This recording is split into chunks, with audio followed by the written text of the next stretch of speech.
Black Book is known in the automotive industry for providing timely and accurate vehicle pricing information and is available to industry qualified users through our subscription products, mobile applications, and licensing agreements. For more information, visit blackbookauto.com.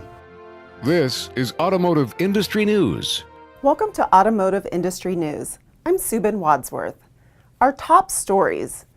The automotive world mourns the death of a legendary executive, and the iconic Ford Mustang marks a remarkable milestone. But first, how can independent auto dealers make sure their voice is heard in Washington, D.C.? By being there, of course, which is why it's so important for dealers to attend NIADA's National Policy Conference and Day on Capitol Hill, coming up September 24th through the 26th in Washington.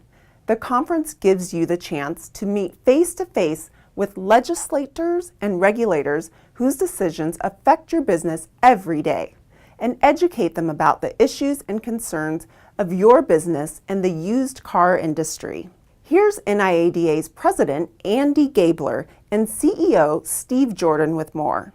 Hi, my name is Steve Jordan. I'm the CEO of the NIADA, and I want to personally invite you to the 2018 National Policy Conference in Washington, D.C., September 24th through the 26th at the Ritz-Carlton in Crystal City. It's the one time of year when NIADA brings leaders and dealers together to make your voice heard on behalf of the industry.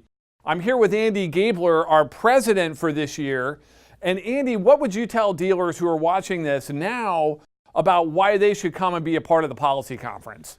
Well, Steve, this is the best way to make your voice heard, meet the legislators, and make the changes that we need to make right there in Washington, D.C.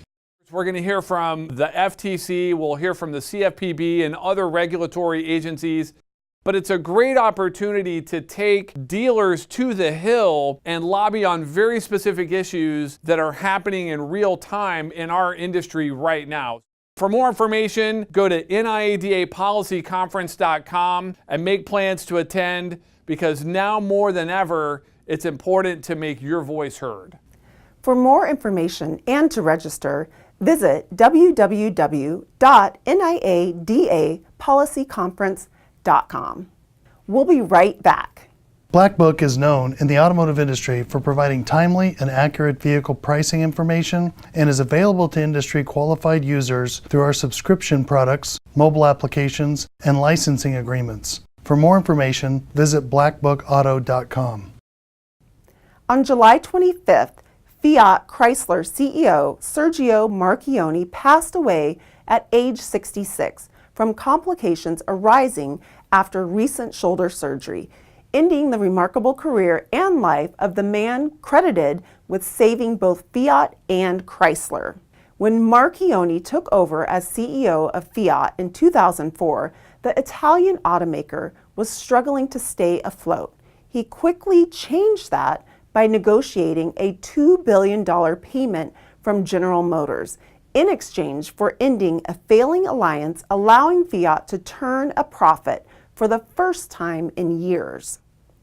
In 2009, Fiat took control of the assets of bankrupt Chrysler without paying a dime, by agreeing to share its engineering resources and technology.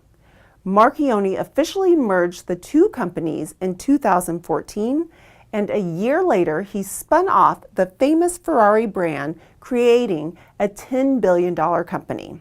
In June, Marchionne happily announced that Fiat Chrysler had reached zero debt, marking the occasion by doing something rare for him, wearing a tie. The famously casual CEO also laid out the company's plan for the next 5 years, even though he said he planned to retire early next year. Peter Campbell of the Financial Times reflects on Marchionne's legacy.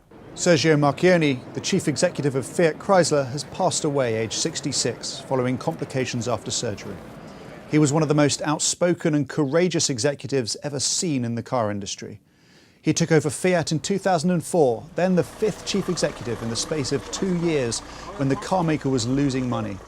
Over the next 14 years, he transformed the business beyond recognition, merging it with the bankrupt Chrysler in 2009 and spinning out both Ferrari and CNH Industrials. In the process, he turned a $2 billion company into a sprawling global $80 billion empire. But perhaps his greatest legacy is the impact he had on the wider industry. At press conferences, he would often dispense his razor wit against his rivals and consistently refuse to follow the crowd into areas of business he believed made no money. Born in southern Italy in 1952, he emigrated to Canada when he was just a teenager. He was qualified as both an accountant and a lawyer and came to the attention of Italy's powerful Agnelli family after turning around Swiss SGS. He once said the greatest attribute he brought to the job was knowing absolutely nothing about the motor industry, but he brought considerable other talents to the role: a ferocious intellect, the ability to grow a team, and a work ethic that became legendary. He was a formidable taskmaster, driving his executives hard, but himself always harder. But he was deeply personable and human. Workers on the factory lines would often hug him when he came to the plants, and many executives who worked with him talked about his warmth and the strength of his personality. John Elkann, the Agnelli family heir who appointed Marchionni in 2004, paid tribute to him, praising his human qualities, his generosity, and the way he understood people. Marchionni's successor as CEO is Mike Manley, head of Fiat Chrysler Jeep and Ram divisions.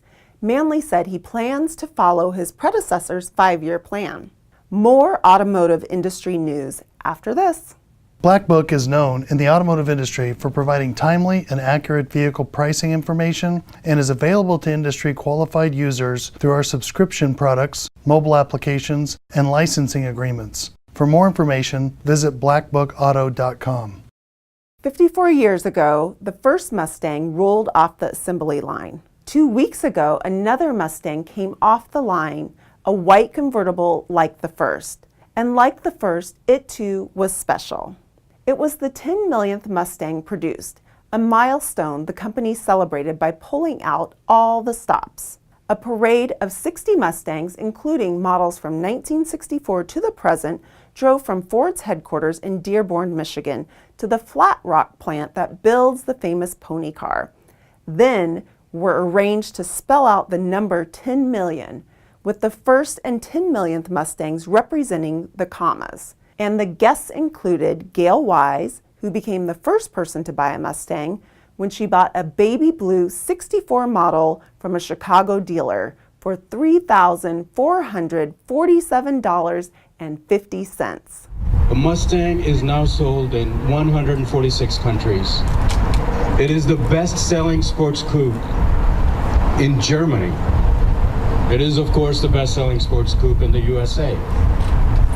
And today, we are going to build the 10 millionth Mustang at our plant in Flat Rock. A beautiful day, a Mustang day. Ford Mustang, practical enough for this family of 5, yet beautiful enough to be... This is the car, and I have all the documentation to show that I bought it on April 15th, 1964, and Ford says that I am the first person to buy a Mustang. 54 years ago, I bought a car. We're still talking about it. I said I feel like a movie star at 76 as well as I did at 22. Well, today, when we say the word Mustang, isn't it amazing that you don't think of the horse, you think of the vehicle. That means it's a meme. It's changed the perception because of its popularity. The Mustang is recognized as the best-selling American sports car over the past 50 years and has been the top-selling sports car in the world for the past 3 years. That's all for this edition of Automotive Industry News. I'm Subin Wadsworth, and thanks for watching.